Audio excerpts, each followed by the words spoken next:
Hey everyone, welcome back to the channel where we break down chess games to help you learn and improve in a fun, engaging way. Today, we're diving into a balanced, classical-style game between OngoleBull and opponent, featuring a solid and well-known opening setup. Let's jump right into the opening phase and see what lessons we can uncover. White kicks things off with e4, staking a claim in the center and opening lines for the bishop and queen. This is textbook opening strategy. Control the center early and develop pieces quickly. Black responds symmetrically with e5, mirroring White's plan and maintaining balance. This move keeps the tension in the center and prepares for natural piece development. White develops the knight to f3, attacking the e5 pawn and preparing for kingside safety. This is a critical developing move that also puts pressure on Black's center. Black brings out the knight to c6, defending the e5 pawn and continuing development. Both sides are following classical principles here: control, develop, and prepare to castle. White plays bishop c4, aiming at the vulnerable f7 square, a classic target in many openings. This bishop placement supports quick attacks and keeps Black on their toes. Black mirrors with bishop c5, also targeting f2 and maintaining symmetry. This sets up a balanced Italian game structure, where both sides have similar plans and piece placements. White develops the knight to c3, reinforcing control over the center and preparing to support d4 in the future. This is a flexible move that keeps options open. Black develops the knight to f6, attacking the e4 pawn and preparing to castle. This move also increases control over the center squares d5 and e4. White plays d3, a solid but somewhat passive move that supports the e4 pawn and opens lines for the dark-squared bishop. The key idea here is to maintain a strong pawn chain and avoid early exchanges. Black castles kingside, securing the king and connecting the rooks.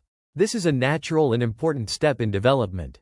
White follows suit with kingside castling, ensuring king safety and preparing for middle game plans. Black plays d6, reinforcing the e5 pawn and solidifying the center. This move also opens the diagonal for the dark-squared bishop, which can become very active later. White plays h3, a prophylactic move preventing Black's pieces from jumping to g4 and potentially disrupting White's kingside structure. This is a common idea to maintain flexibility. Black's knight jumps to a5, aiming to challenge White's bishop on c4 and potentially trade off a key attacking piece. This move also eyes the c4 square for future control. White retreats the bishop to b3, keeping it on the long diagonal and maintaining pressure on Black's position. This is a cautious but sound decision to preserve the bishop pair. Black responds with bishop b4, pinning White's knight on c3. This pin can be quite annoying because it restricts White's knight and can create tactical opportunities for Black. White breaks the pin by playing bishop d2, challenging Black's bishop and aiming to simplify the position. This is a natural way to relieve pressure and maintain piece coordination. Black retreats the bishop back to c5. Here, the engine suggests that h6 would have been a stronger move to prevent White's knight from jumping to g5 later, which could be annoying. Instead, bishop b4 to c5 loses some momentum and allows White more freedom. White plays a3, challenging Black's bishop and asking it to decide its future. However, the engine points out that knight a4 would have been a better move here, immediately putting pressure on Black's bishop and gaining space on the queenside.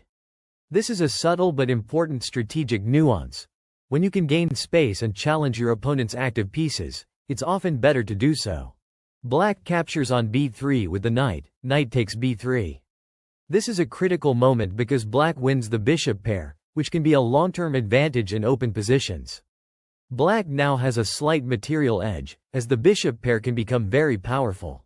White recaptures with the pawn, c takes b3, maintaining pawn structure but losing the bishop pair. This trade slightly favors Black strategically, but the position remains balanced tactically. Black develops the bishop to e6, aiming to exchange off White's active bishop and solidify control over the center. This move also prepares to connect the rooks. White plays bishop e3, challenging Black's bishop and trying to maintain control over key central squares. This move also supports the queenside pawns and keeps the position flexible. Black retreats the bishop to b6, keeping pressure on the long diagonal and eyeing potential weaknesses in white's camp. This move keeps the tension alive and maintains black's slight positional edge. Knight g5. Here, white's knight jumps aggressively to g5, aiming to put pressure on black's kingside, especially targeting the e6 bishop and possibly eyeing the f7 square.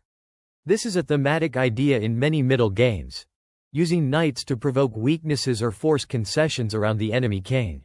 Bishop d7. Black calmly retreats the bishop to d7, reinforcing control over the e6 square and preparing to connect the rooks. This move also keeps the bishop safe from any knight forks or attacks. It's a solid, flexible response. Knight f3.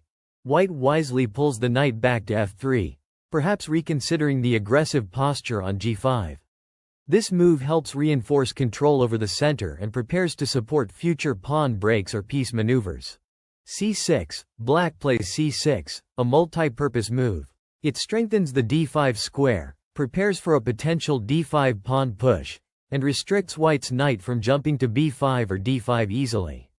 This is a classic strategic theme, controlling key central and outpost squares with pawns.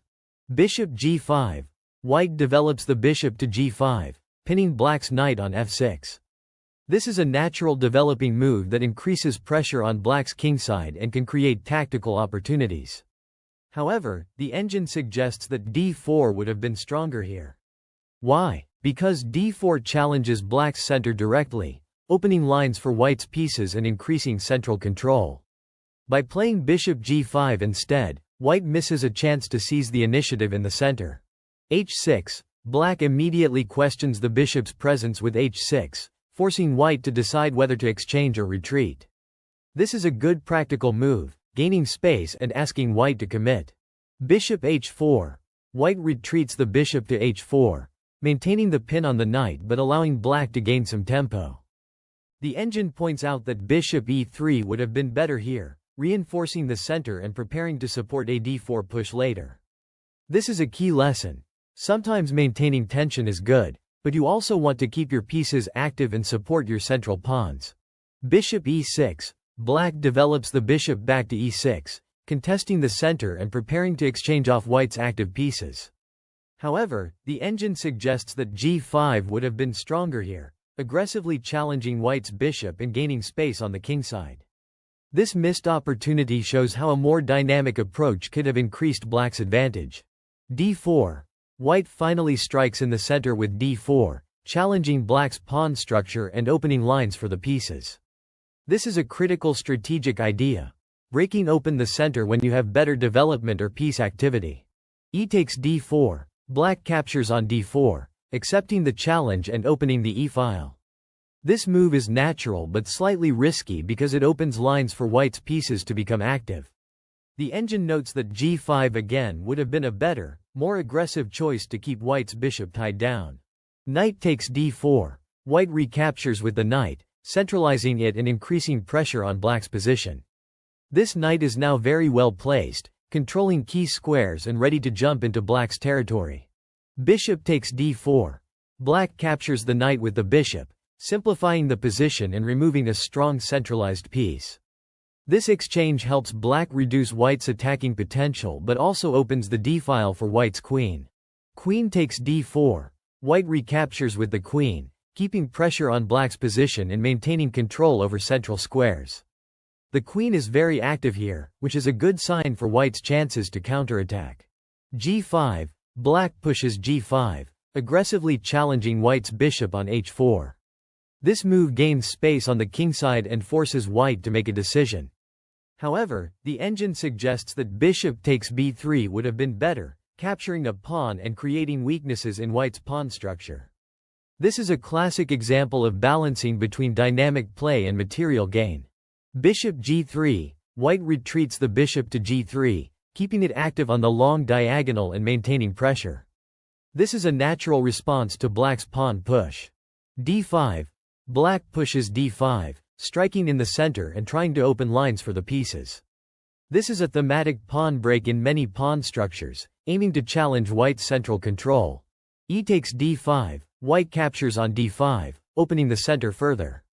This move helps white activate pieces but also creates targets for black to attack. Knight takes d5. Black recaptures with the knight, centralizing it and increasing pressure on white's position. This knight is now very active and well placed. Knight takes d5. White exchanges knights on d5, simplifying the position and reducing black's attacking chances. This is a good strategic decision to neutralize black's active piece. Queen takes d5. Black recaptures with the queen, maintaining presence in the center and keeping pressure on white's position. Queen takes d5. White trades queens, moving towards an endgame where piece activity and pawn structure become crucial. This exchange reduces tactical complexity and favors the side with better strategic plans. Bishop takes d5. Black recaptures with the bishop, keeping control over the central squares and maintaining piece activity. b4. White pushes b4, gaining space on the queen side and preparing to challenge black's pawn structure. This is a good strategic idea to create counterplay on the flank. f5. Black pushes f5, aiming to gain space on the kingside and restrict white's bishop. This move also prepares potential pawn breaks or piece maneuvers to increase pressure. f4. White pushes the pawn to f4, signaling an attempt to challenge black's strong pawn chain on the kingside. This move is about trying to pry open lines and create weaknesses around black's king. Notice how white wants to undermine black's pawn structure, which is a classic strategic theme. Attacking the base of your opponent's pawn chain to create targets. However, the evaluation remains balanced here, showing that this is a natural, logical move but not yet decisive. g4. Black responds immediately by pushing g4, locking down the kingside structure. This is a great example of countering your opponent's plan by solidifying your own pawn chain and preventing white's pieces from infiltrating.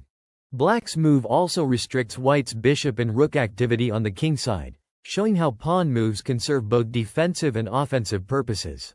H takes g4. White captures on g4, opening the h-file and trying to create some tension. This is a natural reaction to black's pawn push, aiming to open lines for the rook or bishop. Notice how white is trying to activate pieces by opening files, a key middle game theme. F takes g4. Black recaptures, maintaining the pawn presence on the kingside and keeping the position closed. This move keeps the tension alive and prevents white from gaining easy access to black's king. The position remains balanced, showing that both sides are carefully maneuvering. Rook a e1. White brings the rook to e1, centralizing it and preparing to contest the open e-file. This is a textbook example of rook activation, placing rooks on open or semi-open files to increase pressure. Rook a e8. Black mirrors the move, placing the rook on e8 to contest the same file. This symmetrical response keeps the balance and shows the importance of controlling open files in rook endgames or middle games. King h2. White moves the king to h2, a subtle but important prophylactic move. The key idea here is to tuck the king away from potential checks or pins along the g and h files. This teaches us that king safety remains crucial even in simplified positions. h5. Black pushes h5, aiming to gain space on the kingside and potentially prepare h4 to dislodge white's bishop. This is a classic pawn thrust to challenge the opponent's piece placement and create weaknesses. Bishop h4. White retreats the bishop to h4, maintaining pressure along the diagonal and keeping an eye on black's kingside pawns. This move also keeps the bishop active, which is important in these closed structures. Rook e4. Black boldly places the rook on e4, an aggressive centralization move. The rook now eyes multiple targets and supports potential pawn breaks or piece activity. This move slightly shifts the initiative towards black by increasing piece activity. Rook takes e4. White captures the rook on e4, simplifying the position. This exchange reduces black's active piece presence but also opens lines for black's bishop. Bishop takes e4. Black recaptures with the bishop, maintaining control over central squares and keeping the position balanced. Both sides have traded rooks, so piece activity and pawn structure become even more important now. Rook e1. White places the rook back on e1, contesting the open file again and preparing to challenge black's bishop or pawns. This is a logical regrouping move. Rook takes f4. Black captures on f4 with the rook, grabbing a pawn and increasing material advantage. This is a critical moment. The engine shows a big swing here, indicating black gains a significant edge. Why? Because black wins a pawn and activates the rook aggressively, threatening white's king and pawns.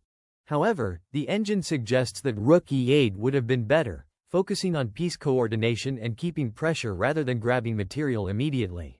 This teaches us a vital lesson. Sometimes grabbing material too early can expose your pieces or allow counterplay. The better plan was to improve piece placement first. g3, white pushes g3, trying to challenge black's rook and create luft for the king. But this move actually worsens white's position. The engine shows a drop in evaluation, indicating white missed a better defensive resource. King g3. The key idea is that moving the king forward to g3 would have helped protect critical squares and avoid weakening the pawn structure. This is a classic example of how king activity in the endgame can be more valuable than pawn moves that create weaknesses. Rook f2 check. Black checks with the rook on f2, forcing white's king to move. This is a good practical move, increasing pressure and limiting white's options. King g1. White moves the king back to g1, stepping out of check but remaining somewhat passive. This move keeps the king safe but also restricts white's counterplay. Rook g2 check. Black checks again with the rook on g2, keeping white's king under constant pressure. This is a textbook example of using checks to gain the initiative and force the opponent into passive positions. King f1. White moves the king to f1, trying to escape the checks but remaining cramped. This position teaches us how important king safety and activity are in the endgame. Bishop d5. Black develops the bishop to d5, centralizing it and cutting off key squares. This move supports black's rook and pawns, increasing control over the position. Notice how black coordinates pieces well here, a critical theme in converting advantages. Rook e8 check. White checks with the rook on e8, trying to gain some counterplay and disrupt black's coordination. This is a natural defensive resource, forcing black's king to respond. King f7. Black calmly moves the king to f7, stepping out of check and keeping the position solid. This move keeps black's pieces coordinated and ready to press the advantage. Rook e7 check. White checks again with the rook, attempting to harass black's king and create chances for a draw. This shows good fighting spirit, a key attitude in difficult positions. King g6. Black moves the king to g6, escaping checks and maintaining the initiative. This move keeps black's king active and ready to support pawn advances or piece maneuvers. The position remains favorable for black, but white's resilience keeps the game balanced. Rook takes b7. White captures the pawn on b7 with the rook, a natural and straightforward move to regain material equality. This move keeps the material balanced and maintains pressure on black's queenside pawns. The key idea here is to simplify while keeping active rook play, which is crucial in these rook endgames. Rook takes b2. Black responds by capturing the pawn on b2 with the rook, grabbing a pawn and slightly improving their material standing. Although black is now a pawn up, the evaluation remains close to equal, showing that white's piece activity and king safety compensate for this. Black's rook on b2 also exerts pressure on white's second rank, which is an important strategic theme. Controlling the opponent's back rank can restrict their king and rook mobility. Rook takes a7. White captures the a7 pawn, balancing the material again and keeping the rook active on the 7th rank. This is a classic rook endgame principle. Rooks belong behind passed pawns or on the 7th rank to maximize their influence. Here, white's rook is well placed to harass black's pawns and king. Rook a2. Black shifts the rook back to a2, maintaining pressure on white's queenside pawns and preparing to defend or counterattack as needed. This move is flexible and keeps options open, a good practical choice in a balanced position. Rook a8. White returns the rook to a8, reinforcing control over the a-file and keeping an eye on black's pawns. This back-and-forth rook maneuvering is typical in rook endgames, where patience and precise positioning often decide the outcome. Bishop g2 check. Black delivers a check with the bishop from d5 to g2. This is a clever tactical resource, forcing white's king to respond and slightly disrupting white's coordination. The check also activates black's bishop, which is a valuable piece in these simplified positions. King g1. White moves the king to g1, stepping out of check and maintaining safety. This is the only legal move, and it keeps white's king relatively safe behind the pawn shield. Bishop d5. Black retreats the bishop to d5, centralizing it and keeping pressure on white's position. This move also prepares to support black's pawns and coordinate with the rook, a key strategic theme in endgames. Piece coordination is everything. King f1. White moves the king back to f1, aiming to stay close to the action and support the rook and pawns. This is a subtle but important move, showing how king activity remains crucial even in late middle game or endgame phases. Bishop c4 check. Black checks again with the bishop, moving it to c4. This forces white's king to move once more and keeps black's initiative alive. The bishop check also controls key squares around white's king, limiting its mobility. King e1. White steps the king back to e1, avoiding further checks and staying close to the rook. This move keeps the king centralized, which is often a good strategy in rook endgames to support pawns and rooks. Bishop b5. Black repositions the bishop to b5, eyeing white's pawns and controlling important diagonals. This move is about maintaining pressure and flexibility, a key strategic theme, keeping your pieces active and ready to strike. Rook g8 check. White checks with the rook from a8 to g8, trying to disrupt black's king position. This is a good practical attempt to create counterplay and force black's king into a less comfortable square. King h7. Black moves the king to h7, stepping out of check and maintaining safety behind the pawn shield. This move keeps black's king active but safe, a delicate balance in endgame play. Rook a8. White retreats the rook back to a8, resetting the position and preparing for the next maneuver. This shows patience and flexibility, important qualities in rook endgames where timing is everything. King g6. Black moves the king forward to g6, increasing king activity and supporting pawns. This is a critical strategic theme. In endgames, king activity often decides the outcome, and black is rightly activating the king here. Rook g8 check. White checks again with the rook, maintaining pressure and forcing black's king to respond. This persistent checking is a good defensive technique to keep the opponent's king restricted. King h7. Black moves the king back to h7, avoiding the check and staying safe. This repetition shows both players jockeying for position, a common theme in balanced endgames. Rook a8. White returns the rook to a8, continuing the maneuvering dance. This move keeps the rook flexible and ready to respond to black's plans. Rook e2 check. Black checks with the rook from a2 to e2, a more active check that forces white's king to make a decision. This move slightly improves black's position by gaining tempo and pushing white's king into a less comfortable square. King d1. White moves the king to d1, stepping away from the check and centralizing the king. This is a logical response, keeping the king close to the pawns and rook for defense. Rook a2. Black shifts the rook back to a2, maintaining pressure on white's queenside pawns and preparing to support the king or pawns. This move keeps black's options open and shows good flexibility. King c1. White moves the king to c1, protecting the b2 pawn and staying close to the rook. This move is cautious and defensive, aiming to hold the position. King g7. Black moves the king back to g7, regrouping and preparing to support the pawns or rook. This shows black's intention to stay flexible and ready for future plans.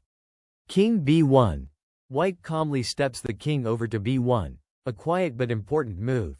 The key idea here is to tuck the king safely behind the pawns, preparing to support the queenside pawns and avoid any checks or pins along the a-file. Rook f2. Black shifts the rook from a2 to f2, aiming to increase pressure on white's kingside and possibly target the g2 pawn or support a future pawn push. This move also keeps the rook active and flexible, a classic endgame principle. Rooks belong behind pawns or on open files where they can exert maximum influence. Rook a7 check. White delivers a check with the rook on a7, forcing black's king to respond. This is a tactical resource to gain a tempo and probe black's king position. Checks like this are crucial in endgames because they can restrict the opponent's king mobility and create opportunities for infiltration. Rook f7. Black responds by moving the rook to f7, blocking the check and defending the 7th rank. This is a solid defensive move, keeping the rook active and protecting the king. Rook takes f7 check. White captures the rook on f7 with check, a critical moment. This exchange simplifies the position and removes black's active rook, giving white a material edge. The key idea here is that exchanging rooks when you have the better pawn structure or more active king can be very advantageous in the endgame. King takes f7, black recaptures with the king, maintaining material balance but losing the rook's activity. This move is forced, but it slightly reduces black's defensive resources. King b2. White brings the king closer to the center and the action, a classic endgame principle. The king becomes an attacking piece in the endgame, and here white is improving its position to support pawn advances or control key squares. King e6. Black mirrors white's plan, centralizing the king to e6. This is important for both defense and offense, as the king can now support pawns and contest key squares. King c3. White continues advancing the king, heading towards the center and queenside pawns. This shows the strategic theme of king activity in endgames. The king must be active to support pawn breaks and control critical squares. King d5. Black responds symmetrically, moving the king to d5 to challenge white's king and support the c6 pawn. This move also prepares to contest the c5 square, which will become important soon. Bishop g5. White activates the bishop, moving it to g5 where it eyes black's pawns and controls important diagonals. The bishop here plays a dual role. It supports white's pawns and restricts black's king and pawn mobility. c5. Black pushes the c-pawn to c5, challenging white's pawn structure and trying to open lines for the king and bishop. This is a critical strategic thrust aiming to break white's pawn chain and activate black's king. B takes c5. White captures on c5, accepting the pawn exchange. This simplifies the position and opens the b-file, which could be useful for rook activity if rooks were still on the board. The key idea is that exchanging pawns here helps white maintain control over the queenside. King takes c5. Black recaptures with the king, keeping the material balanced and maintaining central presence. This move also keeps black's king active, a vital theme in endgames. Bishop e7 check. White checks with the bishop from g5 to e7, forcing black's king to move again. This is a nice tactical motif to gain tempo and restrict black's king mobility. King d5. Black moves the king back to d5, staying central and active. This shows the tug of war for key central squares, a common endgame theme. King b4. White advances the king to b4, aiming to support the a and b pawns and potentially invade black's territory. This move highlights the importance of king activity on the queenside in pawn endgames. King c6. Black counters by moving the king to c6, keeping close to white's pawns and contesting key squares. This is a strategic battle for control of the c5 and b5 squares. a4. White pushes the a pawn forward, starting a pawn majority advance on the queenside. The key idea here is to create a passed pawn or force weaknesses in black's pawn structure. Bishop f1. Black repositions the bishop to f1, possibly aiming to control key squares and support the defense of the kingside pawns. This move also keeps the bishop active and flexible. a5. White continues pushing the a-pawn, increasing pressure on black's queenside. This is a classic pawn majority push, a fundamental endgame technique to create weaknesses or passed pawns. King d5. Black moves the king back to d5, maintaining central control and preparing to respond to white's pawn advances. This move also keeps black's king flexible to switch between defense and counterattack. Bishop h4. White repositions the bishop to h4, possibly aiming to control key squares and restrict black's king and pawns. This move also prepares to support the a-pawn advance or defend key squares on the kingside. Bishop e2. Black moves the bishop to e2, contesting control of the important dark squares and keeping the bishop active. This move maintains balance and flexibility in the position. Bishop e7. White retreats the bishop back to e7, a calm and patient move. This repositioning keeps the bishop flexible, ready to support the pawns or control key diagonals. King e4. black's king steps forward to e4, centralizing aggressively. This is a natural plan to activate the king in the endgame, aiming to support pawn advances and restrict white's king. Bishop h4.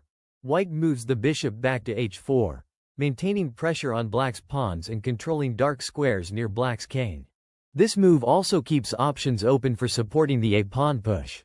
King f3. Black's king advances to f3, but here we see a critical moment. The engine shows a huge swing in evaluation, nearly 4 pawns in white's favor.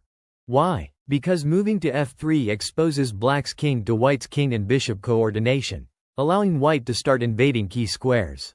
The better alternative was king d5, keeping the king more centralized and flexible, preventing white's king from penetrating so easily. This teaches us the importance of king placement in endgames.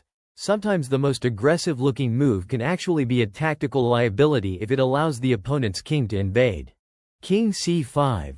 White immediately seizes the opportunity, pushing the king to c5.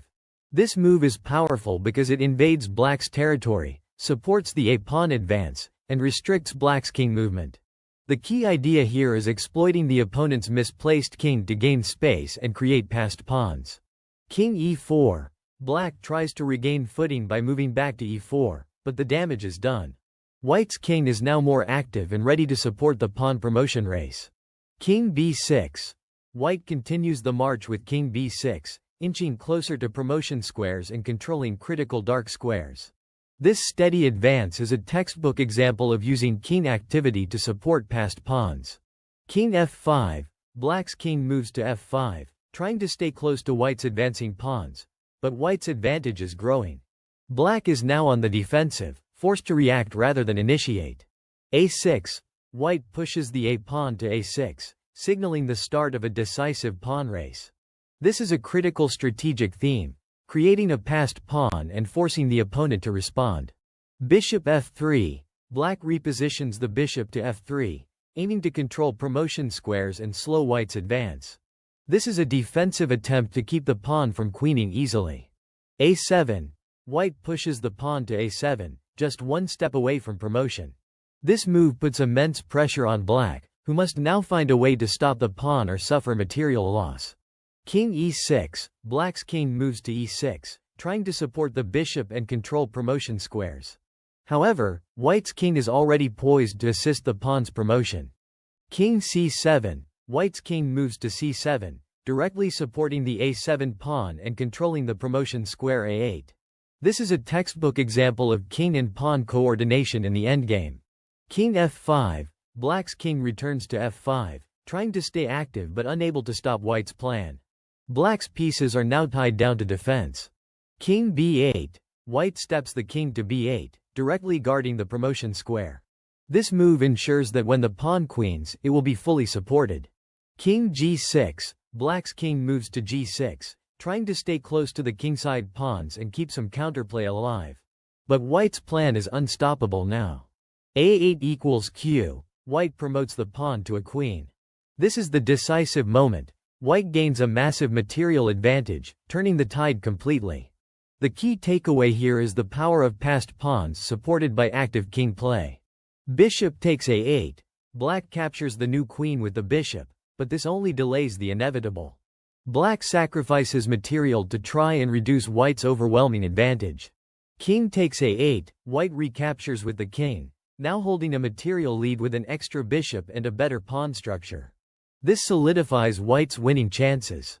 King f5. Black's king moves to f5, trying to remain active and create counterplay. But white's material advantage and king position are dominant.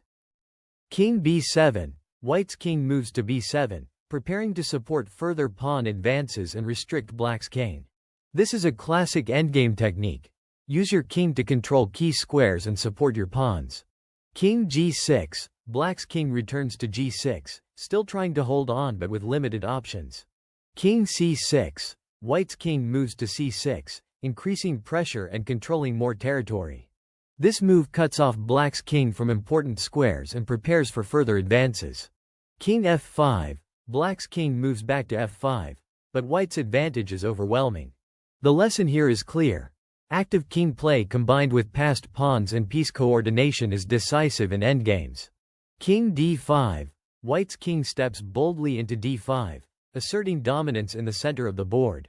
This move is critical because it invades black's territory and supports white's bishop and pawns in controlling key squares. Notice how white's king activity here is a huge factor in the evaluation jump.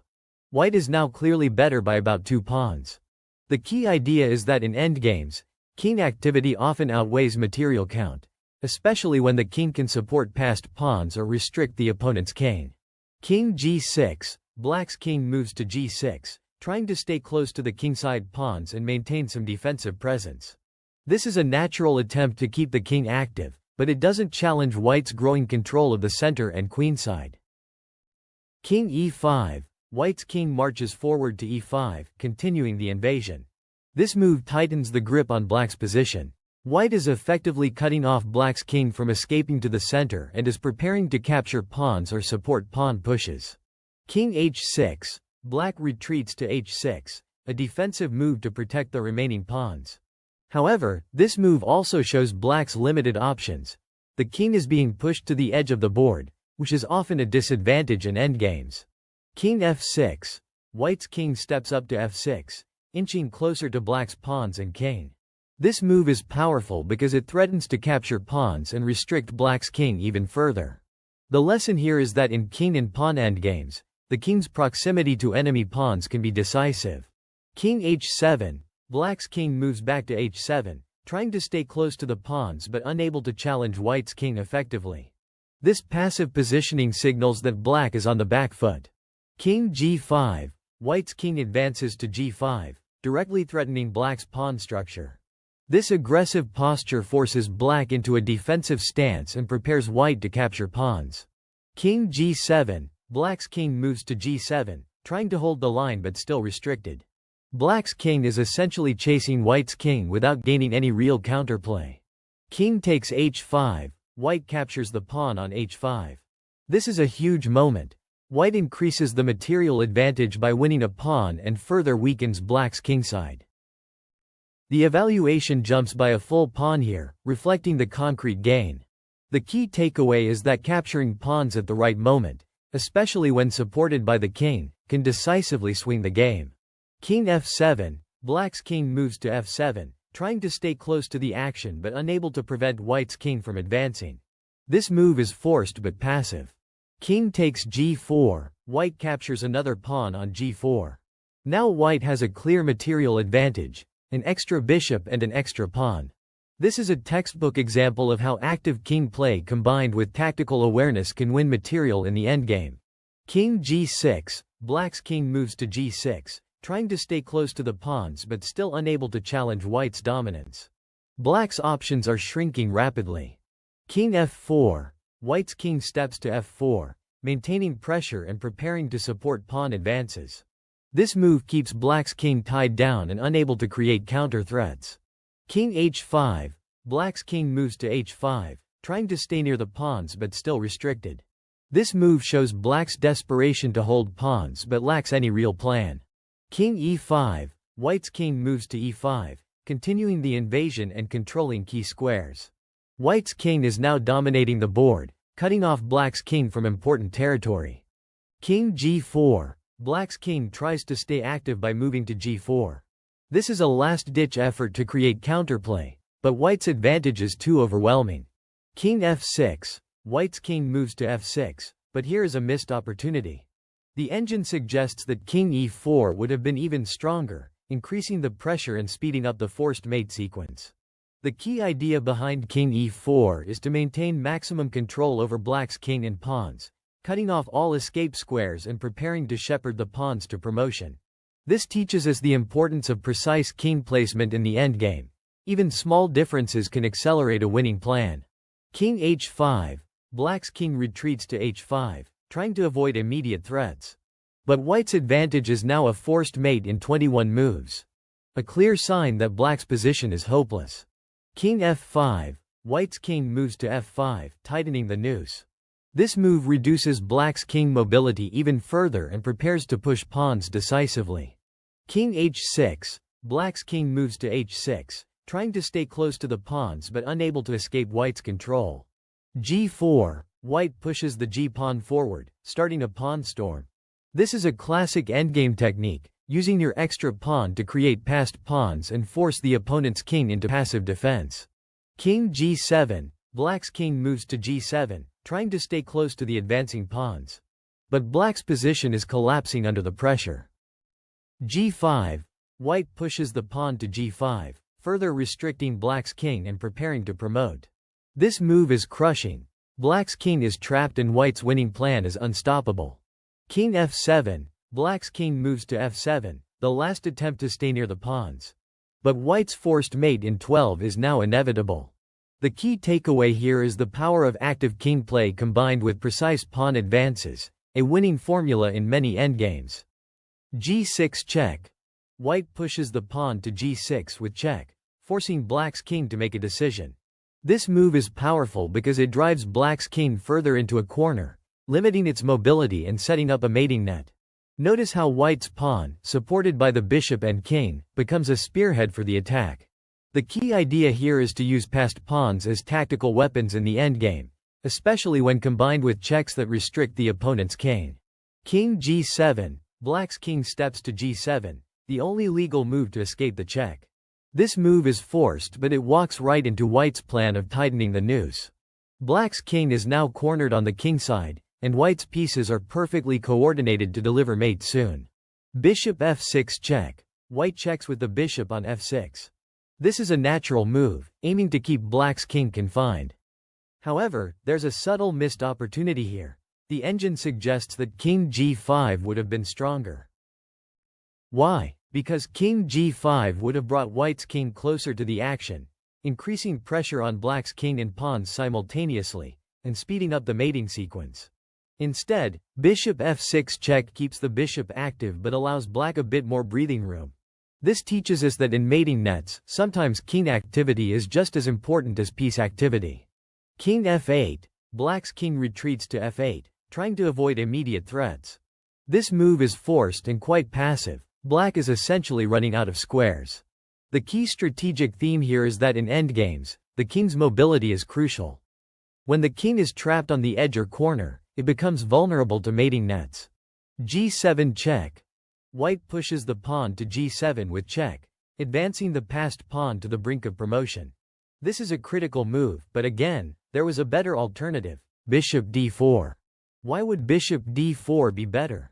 Because it would have controlled key escape squares like e5 and f6, tightening the mating net more efficiently. Instead, g7 check forces black's king to move but slightly delays the final mating pattern. This position teaches us that sometimes controlling escape squares with pieces can be more effective than pushing pawns immediately. King g8. Black's king moves to g8, forced to stay near the pawn to prevent promotion. Interestingly, the engine points out that king f7 would have been a better try for black, attempting to stay more central and delay mate. But even then, white's advantage is overwhelming. The key takeaway here is that in such tight endgames, every square counts, and sometimes the difference between survival and mate is just one square of king mobility. Alright, folks, what can we learn from this final stretch? First, the power of passed pawns combined with active king and bishop coordination is deadly. Second, precise king placement is crucial. Sometimes bringing your king closer to the action beats immediate checks or pawn pushes. And finally, controlling escape squares is often the key to delivering or avoiding mate in endgames. Both players showed strong technique, but white's active play and understanding of mating nets sealed the deal. Thanks for sticking with me through this intense endgame. Remember, in your own games, always look for ways to coordinate your king, pawns, and pieces to restrict your opponent's king. That's the essence of winning endgames. If you enjoyed this breakdown, hit that like button and subscribe for more fun and instructive chess content. Subscribing is a great way to keep improving your chess rating and elo by learning from detailed game analysis like this. Until next time, keep practicing and keep crushing those endgames. Happy chess!